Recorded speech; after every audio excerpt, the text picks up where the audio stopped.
अच्छा, ये दर्द आपको कब से है?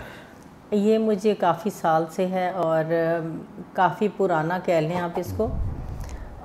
ये जब शुरू हुआ था उस वक़्त तो मुझे सिर्फ़ पाँव के दरमियान वाले हिस्से में दर्द था।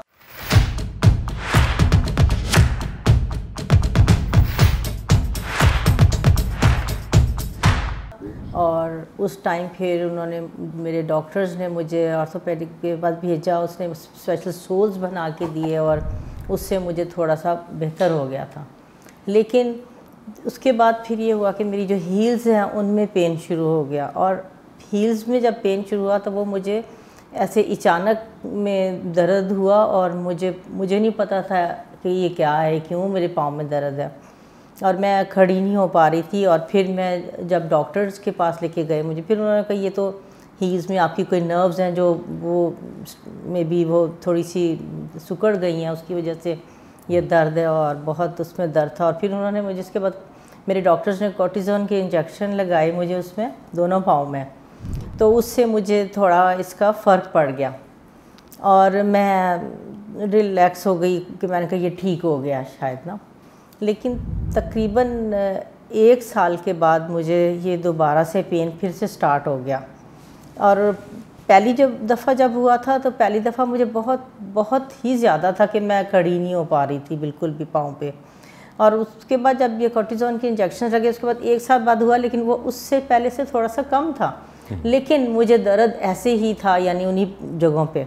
और फिर जब दोबारा गई तो फिर उन्होंने मुझे इसके दोबारा से मुझे इंजेक्शंस लगे इसके। टोटल 2 दफ़ा हो चुका 2 दफ़ा स्टेरॉइड जी, स्टेरॉइड्स के लगाए, और साथ में फिर मेडिसिन ये वो चलती रही साथ। और फिर जब बीच में कभी मुझे होता था दर्द तो मैं पेन किलर्स वगैरह खा ली मैंने ऐसे, तो लेकिन उससे ये होता था वक्ती तौर पे आराम आया, लेकिन उस तरह से परमानेंटली नहीं था वो। तो लेकिन अब जब 3rd टाइम हुआ मुझे, अभी रिसेंटली कुछ महीने पहले, तो इसी तरह सोए हुए मुझे ये स्टार्ट हुआ, और फिर मैं पाँव के ऊपर फिर से मुझे पहली दफ़ा की तरह मुझे शदीद दर्द था और मैं खड़ी नहीं हो पा रही थी। उस वक्त आप आ चुके थे पाकिस्तान या अभी? नहीं, मैं वही नॉर्वे में थी, अभी नॉर्वे में थी मैं। अभी कब? अभी सितंबर का महीना, ये कब की बात है? ये है कोई 2 महीने पहले की बात है, जुलाई के। जी, जुलाई की। तो ये उस वक़्त मुझे हुआ और बहुत शदीद मुझे हुआ, आधी रात को ही, और इतना कि मैं सोए हुए उठ गई, और मैं जब उठी हूँ तो मैं तो पाँव, यानी मैं ज़मीन को टच करने से भी मुझे दर्द हो रहा था।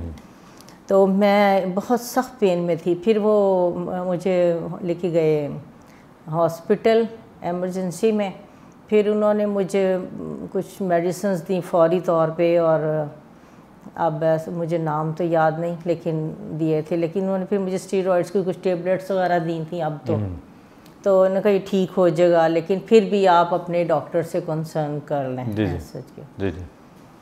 फिर उसके बाद मैं अपने डॉक्टर के पास गई थी, फिर उसने कहा आपका ऐसा करें, आप खा लें टेबलेट्स वगैरह खा लिया करें जब आपको पेन हुआ करे ये वो।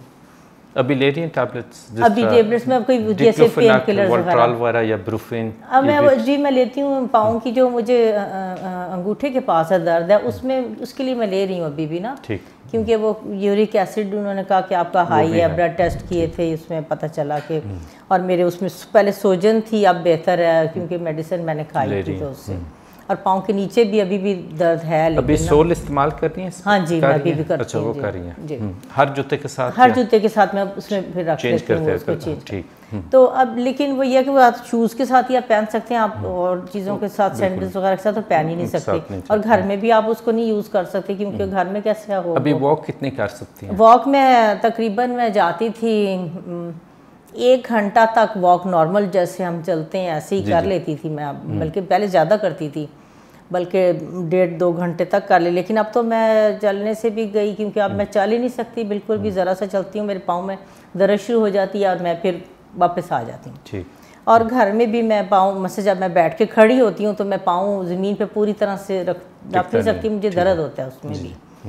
तो लेकिन ये होता है कि फिर चलो मैं थोड़ा सा कोई स्लीपर्स या कोई चीज़ पहन लूँ तो फिर मुझे थोड़ा सा उससे फ़र्क पड़ जाता है, लेकिन मैं उस तरह से, लेकिन दर्द मुझे हर वक्त ही अब तो रहता है।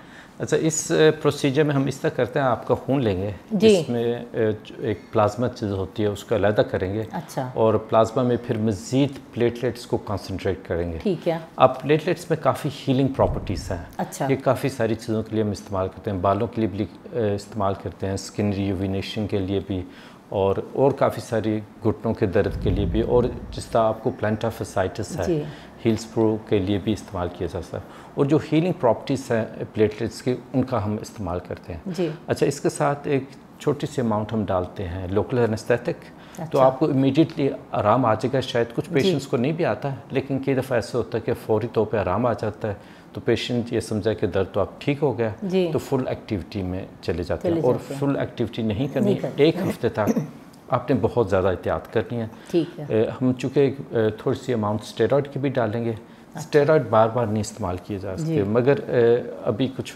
वक्फा लास्ट इंजेक्शन से पड़ गया, तो अभी हम कर सकते हैं।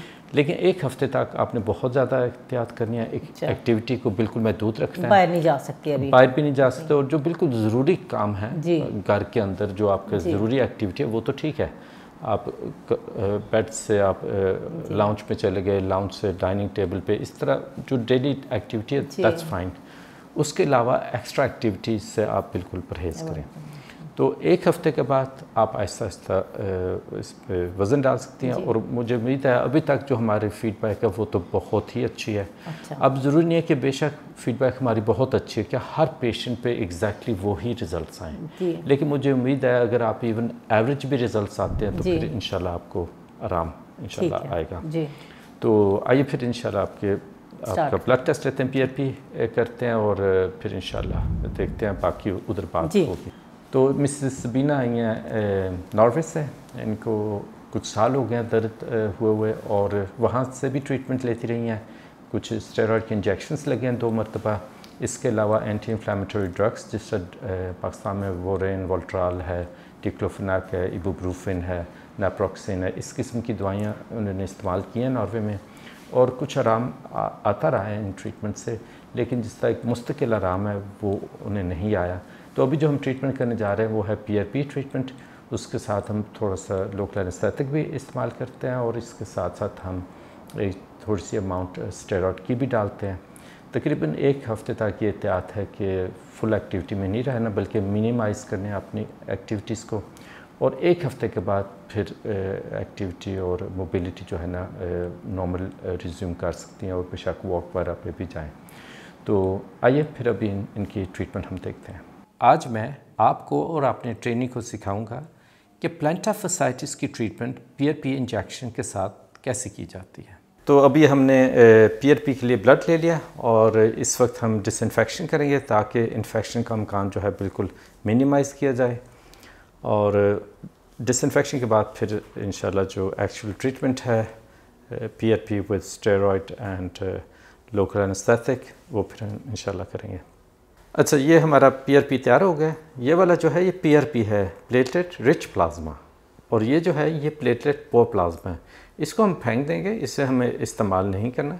ये जो है ये 2 ml है तकरीबन, इसके साथ स्टेरॉयड और वो लगा कर लोकल, तो ये हम दोनों पाँव में इंजेक्ट करेंगे। लेकिन ये फ़र्क समझना बहुत ज़रूरी है कि ये प्लेटलेट रिच प्लाज्मा है, प्लेटलेट पोर प्लाज्मा है। इसका येलो होना बज़ाते ख़ुद वो काफ़ी नहीं है कि ये फिर प्लाज्मा अच्छी क्वालिटी का है। हमने ये देखना है कि प्लेटलेट्स की मकदार क्या है, तो इसमें ज़्यादा है, इसमें कम है। तो अभी ये हमारी कॉकटेल तैयार है। इसमें PRP है, स्टेरॉयड है, और लोकल एनेस्थेटिक्स है, और इसका इंजेक्शन हम इस एरिया में करेंगे, इस तरफ से जाते हुए। अब ये देखें, मतलब यहाँ पर जो है ना, जो हड्डी के नीचे एक फैट का होता है पिलो, उस पर पाँव रखते हैं। अगर वो कम हो तो दर्द होता है, अमूमन फिर इश्यूज होते हैं। तो वो उस फैट पिलो के नीचे जाना, जहाँ हड्डी है, हड्डी के ऊपर जो ये हड्डी है, तो इसके ऊपर ये सीन है, ठीक है, प्लांटा फसाइटिस उसको बोलते हैं। इधर भी एक पल्मा फसाइटिस एक होता है। So we just going to illustrate how to do this.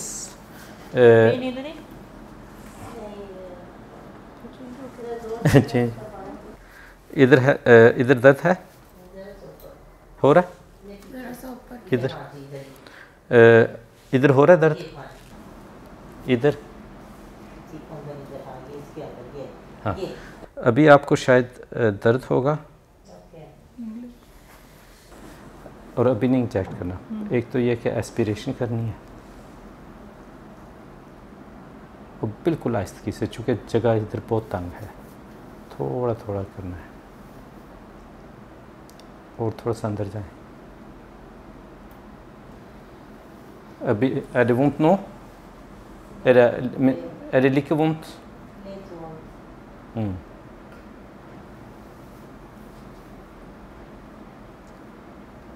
Så går du, मैं इसको कहने वाला, så går du lite tillbaka पीछे करके फिर इसको थोड़ा सा नीचे की तरफ लाएं और फिर ऊपर मेरे उंगली अंगूठे की तरफ लाएं। एस्पिरेशन।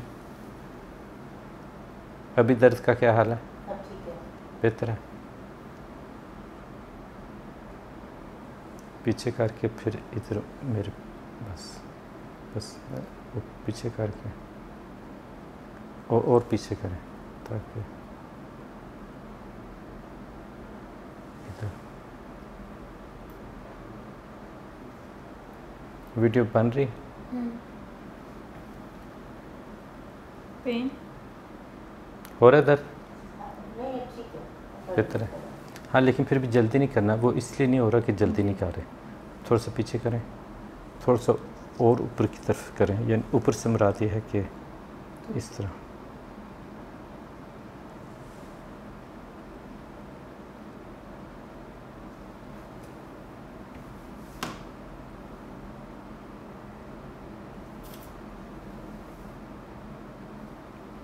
थोड़ा सा और अंदर भी लेके जाएं।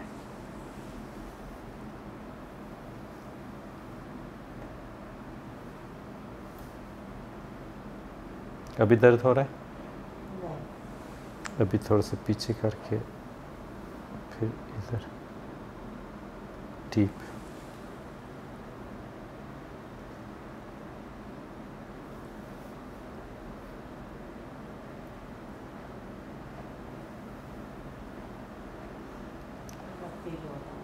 हो रहा है? थोड़ा सा और पीछे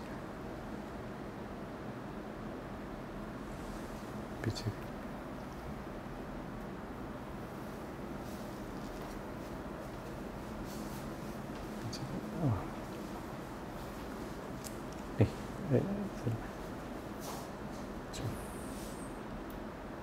इधर पे जो पूरा एरिया जो है ना, इसको हमने देखा।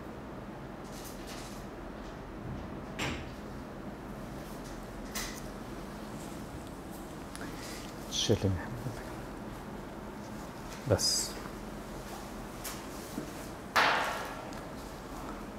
फिर महल में फिर एक दफ़ा बोल लेता हूँ, वो जो है ना अभी बंद करके, नहीं अभी रिकॉर्डिंग चल रही है तो